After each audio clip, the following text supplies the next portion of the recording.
ইবলিশ, এক নামেই ভয় আর কৌতূহল। সে মানুষের প্রকাশ্য শত্রু, কিন্তু শুরুতে সে মোটেও এমন ছিল না। ইবলিশ ছিল জিন জাতির একজন, আগুন থেকে সৃষ্টি। আশ্চর্যের বিষয় হল, একসময় সে আল্লাহর ইবাদতে এতটাই ডুবে ছিল যে ফেরেশতাদের সাথেই তার ওঠা বসা হতো। সবাই তাকে একজন বড় ইবাদতকারী হিসেবেই চিনত। ইবলিশের জন্ম নিয়ে একটি কাহিনী খুব প্রচলিত। বলা হয়, জিনদের এক শাসক ছিলেন, নাম হামুস।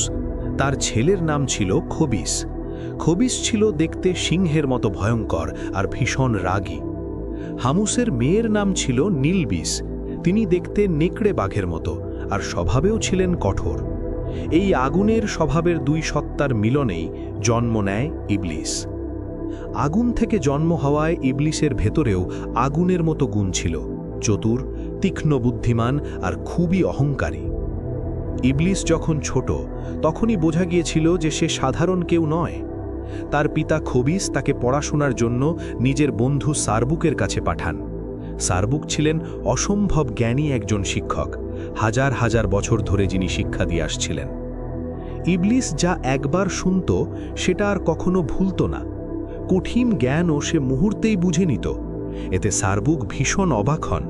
তিনি খবিসকে বলেছিলেন, আমার এত বছরের শিক্ষকতা জীবনে এমন মেধাবী ছাত্র আর দেখিনি। এই ছেলে একদিন খুব বড় হবে। কিন্তু সঙ্গে সঙ্গেই তিনি সতর্কও করেছিলেন, ছেলেটা ভীষণ অহংকারী আর একগুঁয়ে, নিজের বুদ্ধিকেই সে সবার উপরে ভাবে। এই স্বভাবটাই একদিন তার জন্য বড় বিপদ হয়ে দাঁড়াতে পারে।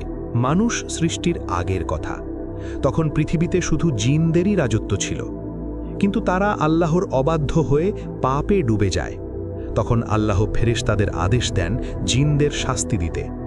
ফেরেশতারা যখন জিন নিধন শুরু করে, ঠিক তখন ইবলিশ ছিল একেবারে শিশু। তার নিষ্পাপ আর সুন্দর রূপ দেখে ফেরেশতাদের মায়া হয়। তারা তাকে হত্যা না করে আল্লাহর অনুমতিতে নিজেদের সাথে নিয়ে যায়। ফেরেশতারা ইবলিশকে প্রথম আসমানে নিয়ে গিয়ে ইবাদত শেখায়। ইবলিশ এত মন দিয়ে ইবাদত করত যে অল্প সময়েই সবাই অবাক হয়ে যায়। টানা 1000 বছর ইবাদত করার পর ফেরেশতারা তার নাম দেয় আজাজিল। এরপর একে একে দ্বিতীয়, তৃতীয় থেকে সপ্তম আসমান, প্রতিটি আসমানেই সে 1000 বছর করে ইবাদত করে। আর প্রতিবারেই ফেরেশতারা তার জন্য নতুন নাম রাখে, আবেদ, ওয়ালি, সালেহ। এইভাবেই একসময়ের ছোট্ট জিন শিশু ইবাদতের জোরে পৌঁছে যায় আসমানের চূড়ায়। ফেরেশতাদের কাছ থেকে শেখার পাশাপাশি ইবলিশও নিজে এমন ইবাদত করতে লাগল যে অল্প সময়েই সে জ্ঞান আর আমলে সবাইকে ছাড়িয়ে গেল। পৃথিবী থেকে সপ্তম আসমান এমন কোনো জায়গা ছিল না যেখানে সে সজদা দেয়নি। ফেরেশতারা তার ইবাদতে মুগ্ধ হয়ে গেল। তারা আল্লাহর দরবারে বলল, হে আল্লাহ, ইবলিশ এখন আমাদের থেকেও বেশি জ্ঞানী। যদি তাকে আরশের কাছাকাছি রাখা হয়, আমরা তার নাসিহাত শুনতে পারি। আল্লাহ তাদের কথা কবুল করলেন।